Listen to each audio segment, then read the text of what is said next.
સૃષ્ટિ પર પ્રકૃતિની અનમોલ ભેટ સોગાદનો અવિરત પ્રવાહ, જીવન સંજીવની જડીબુટ્ટીઓની ભરમાર, આયુર્વેદની સદીઓથી દેણ.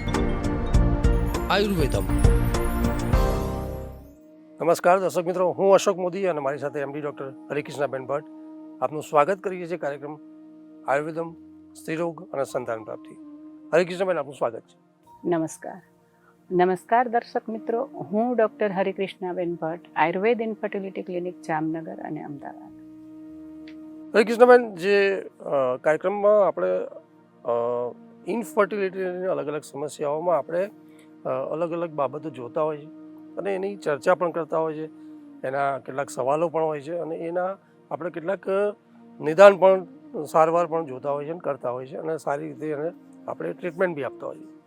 પણ એવા કેટલાક કેસીસ કે એવા કેટલાક સમસ્યામાં કે જ્યારે એક દંપતી ઇન્ફર્ટિલિટીમાં પોતાના એક બાળક રાખવાની બાબત છે, એમાં જો દરેક રિપોર્ટ, દરેક બાબતો યોગ્ય છે અથવા તો બરાબર છે, તો એને આપણે જ્યારે કહીએ છીએ કે અનએક્સપ્લેન્ડ ઇન્ફર્ટિલિટી, તો એ પેરેન્ટ્સ માટે તો બરાબર છે કે એ તો હવે ડૉક્ટર્સ ઉપર જ નિર્ભર હોય છે. ત્યારે એવા કેસીસમાં મેડિકલ આપણું જે ટ્રીટમેન્ટ છે અથવા તો જે એને ચેલેન્જ કરવાની બાબત છે કે એ સંજોગોમાં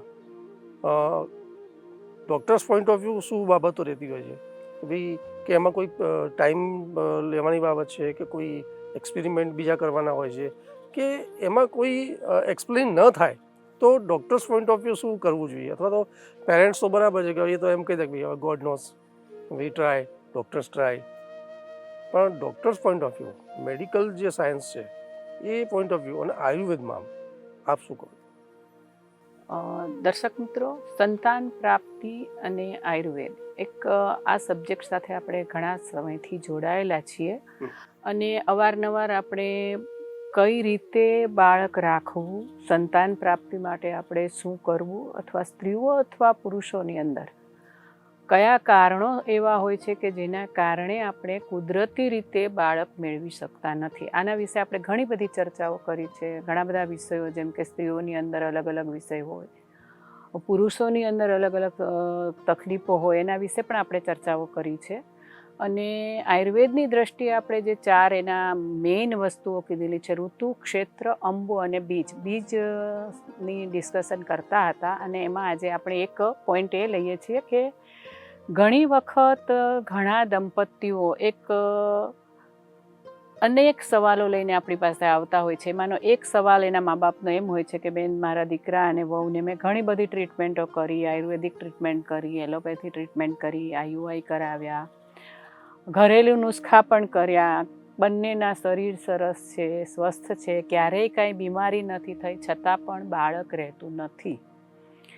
ઘણી વખત આપણે કહીએ છીએ કે ભાઈ હવે કુદરત પર છોડો, થાકી જાય છે દંપતીઓ, એક જગ્યાએથી બીજી જગ્યાએ ફરે છે, 2 વર્ષ ટ્રીટમેન્ટ લે, પાછા થોડો બ્રેક લે, ફરી ઊભા થાય, ફરી ટ્રીટમેન્ટ લે, પાછા બ્રેક લે, તો એવું લાગે છે કે ભાઈ હવે કંઈ ખામી નથી. પણ દર્શક મિત્રો, એવું નથી હોતું. ક્યારેક ક્યારેક ઘણી બધી વસ્તુઓ આપણે ચૂકી જતા હોઈએ છીએ કે ઘણી વસ્તુઓ, નાની નાની વસ્તુઓ એવી હોય છે કે જે ઇગ્નોર થઈ જતી હોય છે અને જેની બહુ જ સામાન્ય સારવાર કરવાથી પણ આપણને બાળક મેળવવામાં સરળતા મળતી હોય છે. આવું જ હમણાં હું એક તમને સરસ મજાનું ઉદાહરણ આપીશ કે મારી પાસે ભરૂચનું એક કપલ આવે છે, ઉપાધ્યાય છે, અને એને બાળક રહેતું નથી. દર્શક મિત્રો, વચ્ચે એક વાત જણાવી દઉં કે બાળક રહેતું નથી અને બાળક છે નહીં, આ બંનેમાં ઘણો તફાવત હોય છે. ઘણી વખત અશોકભાઈ એવું થતું હોય છે કે ઘણા દંપતીઓ એવા હોય છે કે જેને બાળક રહી જાય છે આરામથી, પરંતુ 2 કે 2.5 મહિના પછી એ આગળ વધતું નથી. એટલે ઓવરઓલ દંપતીઓની ગોદમાં બાળક આવતું નથી, એટલે એ લોકો સંતાન મેળવી શકતા નથી. એટલે આ પણ એક ઇન્ફર્ટિલિટી હોય છે. એક ઇન્ફર્ટિલિટી એવી હોય છે કે જેની અંદર એને ક્યારેય બાળક રહ્યું જ નથી. એટલે આ પણ એક કપલ હોય છે કે જેને ક્યારેય બાળક રહ્યું નથી. આવું જ જ્યારે ઉપાધ્યાય દંપતી અમારા દવાખાનામાં આવે છે, અમારા આયુર્વેદની સંતાન ઉપચાર કેન્દ્રની મુલાકાત લે છે, ત્યારે સારવાર લે છે 5-6 મહિનાની. સારવારની અંદર એને કોઈ પણ રિપોર્ટ્સ નોર્મલી ખાલી સિમેન એનાલિસિસ કરાવ્યું, હજી મિસિસના તો એક્સરે સોનોગ્રાફી બધું બાકી હતું અને કન્સીવ થઈ જાય છે. કન્સીવ થાય છે અને બીજા કે ત્રીજા મહિને એને મિસ થઈ જાય છે. ત્યારે ખરેખર એક બાળક ન હોવું અને આવ્યા પછી ગુમાવવું એક બહુ જ પીડાજનક પરિસ્થિતિ હોય છે. આવા પ્રશ્ન સાથે એ પાછા ફરી અમારી પાસે આવે છે કે અમને બાળક હતું મેડમ, સરસ હતું, 3 મહિના અમે બતાવ્યું, ભરૂચનું પેશન્ટ છે, પણ એની હાવ અમે ફરી જ્યારે બતાવવા ગયા ત્યારે એવું કહ્યું કે તમારા હાર્ટબીટ બંધ થઈ ગયા છે 2.5 મહિનામાં, અને ફરી હવે દવા ચાલુ કરો. 2-3 મહિનાનો બ્રેક આપ્યો, અમે ફરી દવા ચાલુ કરવાનું નક્કી કર્યું. પણ આવા સમયે અશોકભાઈ એવું થતું હોય છે કે ભાઈ કંઈક આપણે મિસ તો નથી કરતા કે શેના કારણે મિસ થઈ ગયું, અથવા વારંવાર બાળક મિસ થવું. અમુક જ તબક્કાની અંદર પહેલાં 3 મહિનાની અંદર બાળક આવી જાય, પ્રેગ્નન્સી રહી જાય, પ્રેગ્નન્સી કેરી ઓન થાય છે બરાબર. આપણે 6 વીકે જોઈએ છીએ, ફિટલ હાર્ટ સાઉન્ડ આવી જાય છે, એનું ગ્રોથ સરસ હોય છે, ડેવલપમેન્ટ સરસ હોય છે, અને એની હાવ ક્યારેક એના 9 થી 10 વીક થતાં હાર્ટબીટ બંધ થઈ જતા હોય છે. આવું ઘણું બનતું હોય છે. આની અંદર ક્રોમોઝોમ કારણ પણ મેઇન હોય છે કે ભાઈ ઘણી વખત એવા વારસાગત કારણો પણ હોય છે કે જેના કારણે આવું બનતું હોય છે. ઘણી વખત આપણે એક ઘરમાં જોઈએ અથવા મેડિકલી પણ એક આપણને એવું જ હોય છે કે ભાઈ ગર્ભાશયમાં કંઈ પ્રોબ્લેમ હશે અને બાળક મિસ થઈ ગયું, કે ગર્ભાશયમાં એસેપ્શન પાવર નહીં હોય, દિવાલ નહીં બનતી હોય અને બાળક રહ્યું નહીં. પણ દર્શક મિત્રો, આવું નથી હોતું. જ્યારે આવા અનેક કેસો આપણી સમક્ષ આવતા હોય છે ત્યારે અમારી ટીમ દ્વારા, ડૉક્ટર ઈશાન મહેતા દ્વારા ઘણું બધું એમાં થોડું ધીરે ધીરે રિસર્ચ થતું હોય છે કે ભાઈ માત્ર સ્ત્રી એક જ એવું કારણ નથી કે જેના કારણે બાળક ન રહે, છે ને. આવું એક બીજું પેશન્ટ પણ અશોકભાઈ આવે છે કે જેના સાસુ સસરા આવે છે ને એને કહે છે કે ભાઈ મારી વહુને 3-4 વખત મિસ થઈ ગયું છે, તો શું ખરાબી છે એનામાં એમ. અને આવું જ્યારે મિસ થાય છે અશોકભાઈ, ત્યારે પતિ પત્ની બંનેને સારવાર લેવી જોઈએ એવું માઇન્ડમાં નથી હોતું. એટલે ખાલી ફિમેલ પાર્ટનર જ એક દવા લેવા માટે આગળ આવતી હોય છે, અને એક માનસિક કન્સેપ્ટ પણ એવો જ હોય છે કે ભાઈ બેનમાં કંઈ પ્રોબ્લેમ છે કે બાળક રહે છે પણ રહેતું નથી.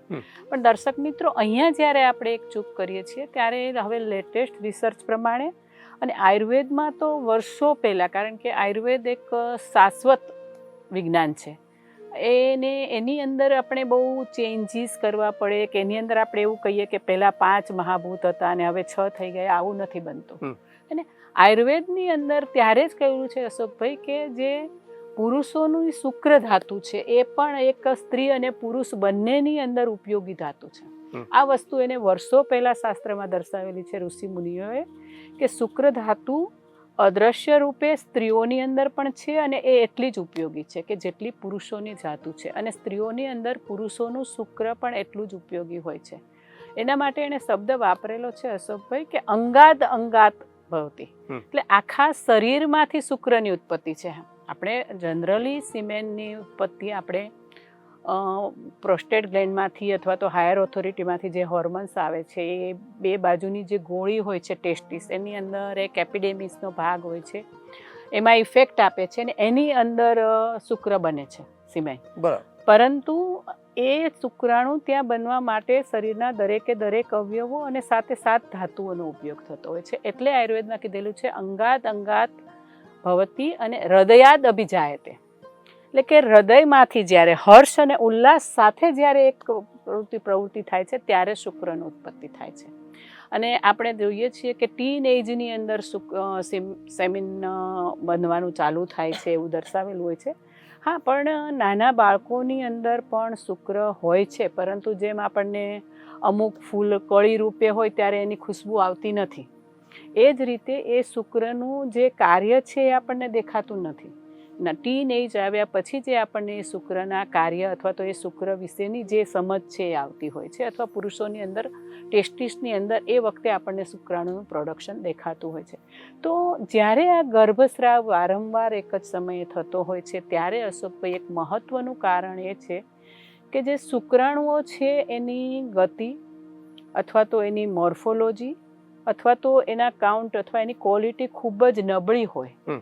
આપણે એવું જાણીએ છીએ કે ભાઈ સ્ત્રી બીજ અને પુરુષ બીજ મળ્યા પછી એક એમ્બ્રિયો સરસ તૈયાર થઈ ગયું, એમ્બ્રિયો નળીની અંદર તૈયાર ટ્યુબમાં થાય છે. ટ્યુબમાં તૈયાર પછી એ ગર્ભાશયમાં આવે છે અને ગર્ભાશયમાં સેટ થઈ ગયું એટલે પુરુષોનું કામ, શુક્રનું કામ, અહીંયા શુક્રાણુનું કામ, સ્પર્મનું કામ પૂરું થયું. પણ એવું નથી અશોકભાઈ.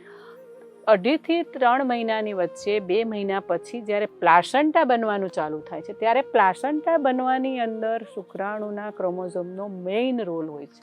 એટલે કે 2 કે 3 મહિનાની અંદર જો વારંવાર ગર્ભપાત થતો હોય અને એક દંપતીની ગોદ સૂની રહેતી હોય તો આની અંદર પુરુષ પણ એક મહત્વનું કારણ છે કે પુરુષના શુક્રાણુઓ જે એક મહત્વનું કાર્ય કરે છે કે પ્લાસન્ટા ડેવલપ કરવાનું, પ્લાસન્ટાને નરીશ કરવાનું.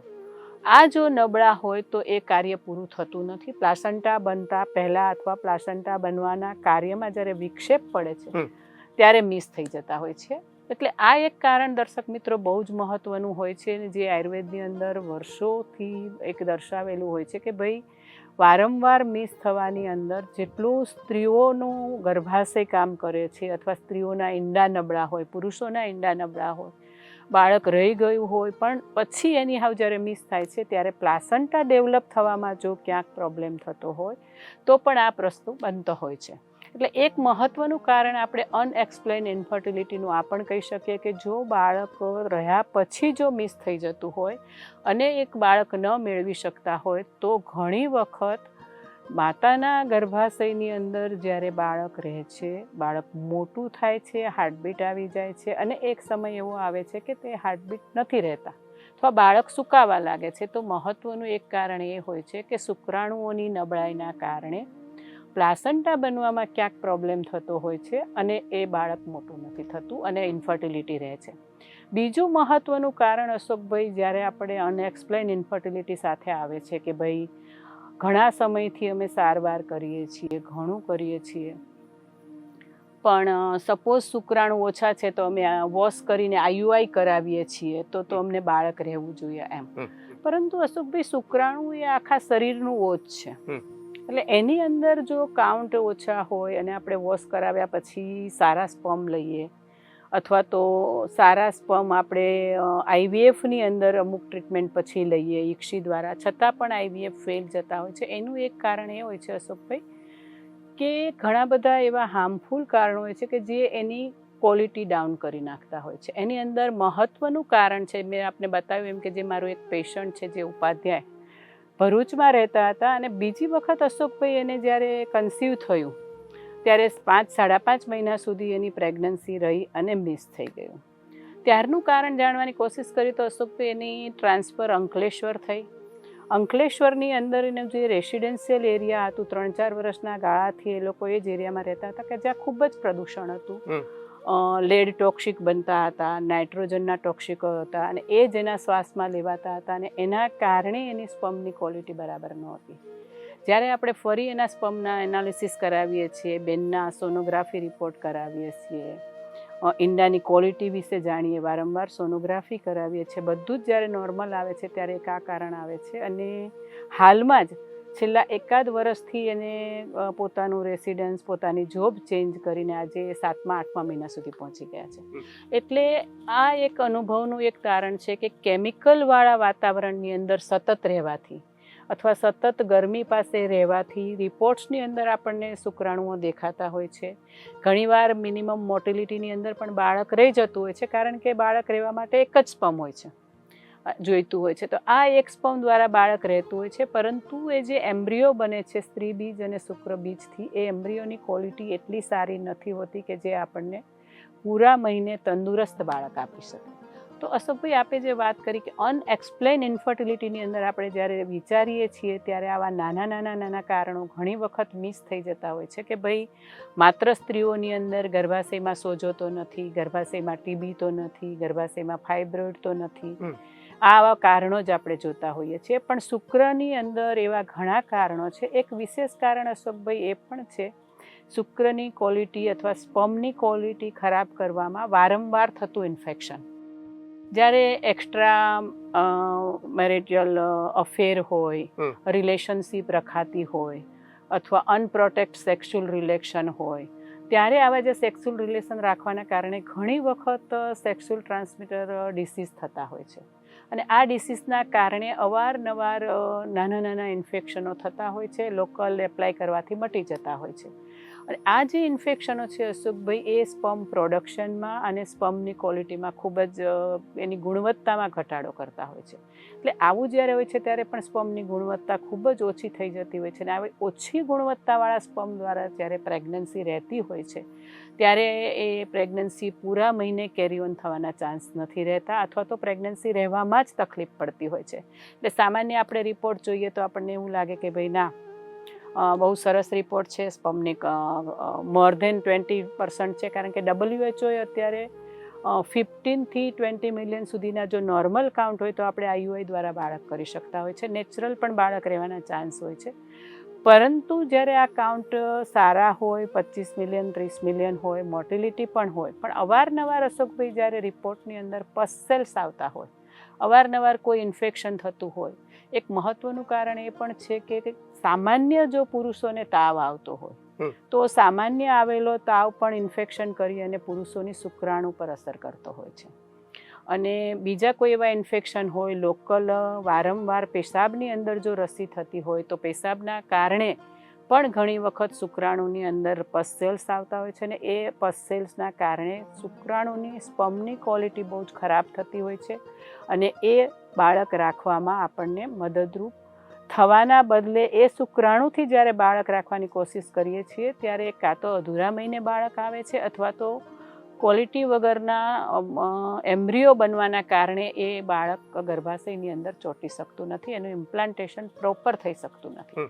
તો આવા સ્ત્રીઓ સાથે જ્યારે પુરુષોના કારણોની આપણે નાની બાબતો જોઈએ છીએ ત્યારે આપણને ખ્યાલ આવે છે કે માત્ર આપણે રિપોર્ટ જોવાથી જોઈએ છીએ ત્યારે આપણને એવું લાગે છે કે ભાઈ બધું બરાબર છે, સ્ત્રીઓના ઈંડા નીકળે છે, અમે ઈંડા માટે ઇન્જેક્શનો લીધા, પાણીની ગાંઠ નથી બનતી, ઈંડા પ્રોપર સમયે નીકળી જાય છે, પ્રોપર સમયે ઈંડા નીકળવા પછી રિલેશન પણ રાખવામાં આવે છે, ડૉક્ટર કે એડવાઇસ બરાબર લેવામાં આવે છે, છતાં પણ બાળક રહેતું નથી, અથવા તો અધૂરા મહિને બાળક નીકળી જાય છે. તો દર્શક મિત્રો, આવા જ્યારે કારણો સામે આવે છે ત્યારે મેલ ઇન્ફર્ટિલિટીની અંદર રહેલા નાના એવા કારણો કે જે આપણને દેખાતા નથી, અથવા આપણને એવું લાગે છે કે સિમેનના રિપોર્ટ્સ ખૂબ જ નોર્મલ છે, કાઉન્ટ સારા આવે છે, મોર્ટિલિટી સારી આવે છે, વોલ્યુમ પણ સરસ છે, અને બાળક નથી રહેતું, તો એની અંદર સ્પર્મની અંદર રહેલી ક્વોલિટી ખૂબ જ માયના રાખતી હોય છે. સ્પર્મની અંદર રહેલા પસ સેલ્સ પણ ખૂબ જ માયના રાખે છે કે જેના કારણે બાળક નથી રહેતું. મોર્ફોલોજી વિશે આપણે પહેલાં ચર્ચા કરી લીધેલી છે કે જો મોર્ફોલોજી પણ ખરાબ હોય તો પણ બાળક રહેવામાં તકલીફ પડતી હોય છે. તો દર્શક મિત્રો, જ્યારે આપના રિપોર્ટ નોર્મલ લાગતા હોય અને બાળક રહેવામાં તકલીફ પડતી હોય તો આપ અમારા આયુર્વેદ નિસંતાન ઉપચાર કેન્દ્રની ટીમના જે ડૉક્ટર ઈશાન મહેતા છે એનો સંપર્ક કરી અને ક્યાં આપણે અટકીએ છીએ, અથવા તો આપણા પુરુષના રિપોર્ટની અંદર તો કોઈ એવી ખામી નથી કે જે આપણને બાળક રાખવા નથી દેતી, એ અંગે આપણે થોડું વિચારવું જોઈએ અને એની સારવાર કરવી જોઈએ. હરિકૃષ્ણાબેન, આપનો કહેવાનો મતલબ છે કે જ્યારે એક અનએક્સપ્લેન ઇન્ફર્ટિલિટીમાં આપણે જ્યારે વાત કરતા હોઈએ તો કુદરતી રીતે બાળક ન રહેવું, અને એમાંય તમે જે બધી બાબતો કહી કે આ બધી બાબતો જોવી પડતી હોય છે, એમાં મેલ ઇન્ફર્ટિલિટી પર જોવી પડતી હોય છે, અને અલગ અલગ જે એંગલે જે બંને સાઈડે જોવાની બાબતો છે એ પણ તમે જોવાની વાત કરી. એની સાથે તમે IVF ફેલરમાં પણ વાત કરી. જો કુદરતી રીતે બાળક ન રહેવું, એમાં તમે જે બધા મોટે ભાગે વધારે ચર્ચા થઈ, પણ જ્યારે IVF IUI પણ ફેલિયર થતા હોય છે તો એમાં આપણા એંગલે અથવા તો મેડિકલ જે સાયન્સની વાત કરીએ, અથવા તો એક દંપતીના એંગલે અંદર આઈધર સાઈડ કઈ ક્ષતિ હોય એવી જોઈ શકીએ આપણે? સભ્ય, બહુ સરસ વાત છે કે આપણને એવું થાય કે જ્યારે અમે IVF કરાવીએ છીએ, IUI કરાવીએ છીએ ત્યારે તો બધા જ ટેસ્ટ કરવામાં આવે છે.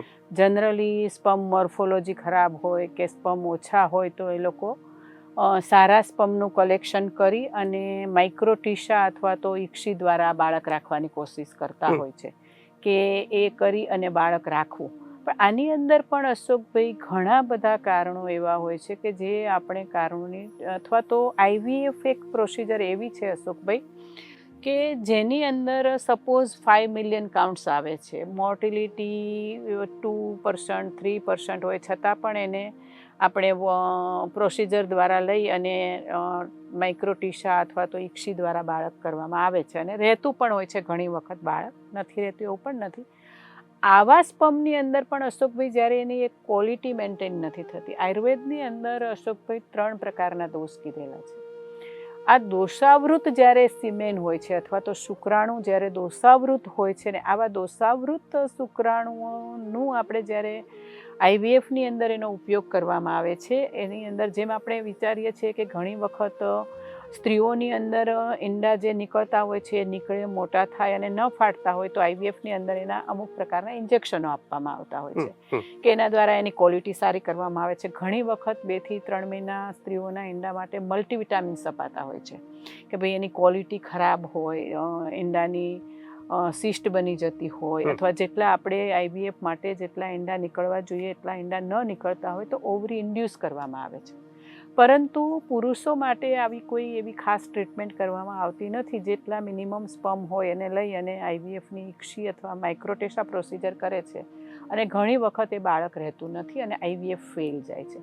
આની અંદર અશોકભાઈ એવું હોય છે કે જે શુક્ર હોય છે, એલોપેથીના મતે ખાલી એની મોર્ફોલોજી અથવા તો શુક્રાણુના કાઉન્ટ કેટલા છે, મોર્ટિલિટી કેટલી છે, આ જ વસ્તુ નોટિસ કરવામાં આવે છે. પણ ઘણી બધી બાબતો એવી છે કે મેલ પાર્ટનરે ઘણા બધા એવા વ્યસનો હોય, ઘણી બધી એવી પહેલાં દવાઓ લીધી હોય કે જેની આપણે બીજા એપિસોડની અંદર ડિસ્કશન કરીશું, અને ઘણા બધા એવા ફેમિલી ફેક્ટર્સ હોય અથવા સાયકોલોજીકલી ફેક્ટર્સ હોય, ઘણા બધા એવા સ્કિન ડિસીઝ હોય કે જેની દવાઓ લેવાના કારણે પણ અશોકભાઈ શુક્રાણુની એક સ્થિતિ એવી હોય છે કે જે ક્વોલિટી વાઇઝ બાળક પેદા કરી શકતા નથી. એટલે એમાં પછી આપણે ઇક્ષીમાં જઈએ કે માઇક્રોટીશામાં જઈએ તો પણ એ સ્પમ જ્યાં સુધી આપણે એને પૂરી રીતે હેલ્ધી સ્પમ ના બનાવીએ ત્યાં સુધી આપણને સપોર્ટ બાળક રાખવા માટે આપી શકતા નથી હોતા.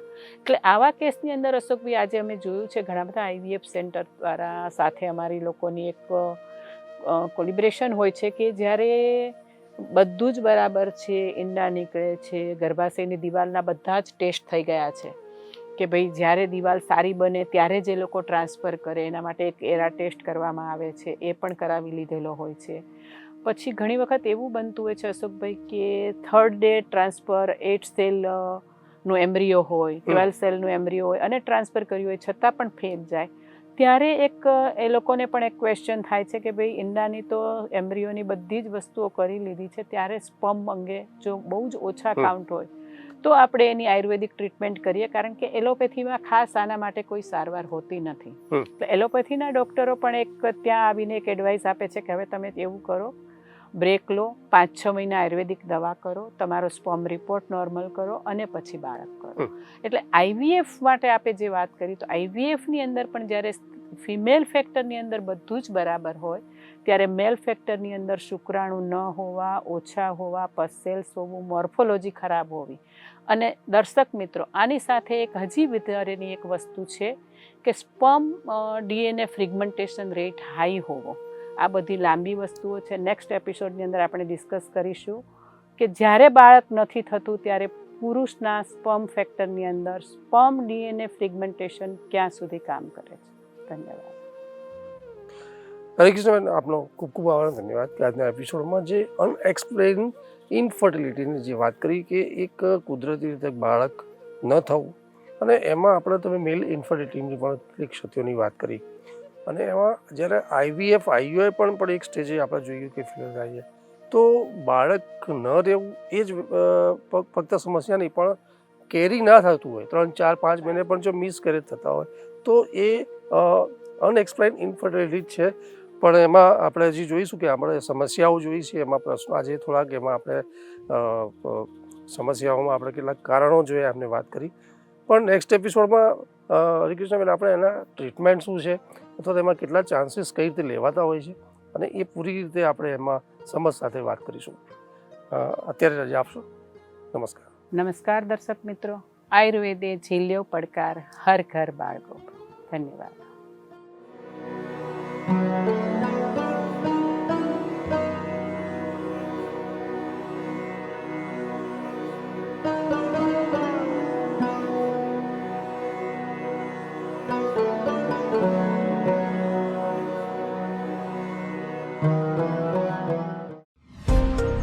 સૃષ્ટિ પર પ્રકૃતિની અનમોલ ભેટ સોગાદનો અવિરત પ્રવાહ, જીવન સંજીવની જડીબુટ્ટીઓની ભરમાર, આયુર્વેદની સદીઓથી દેણ.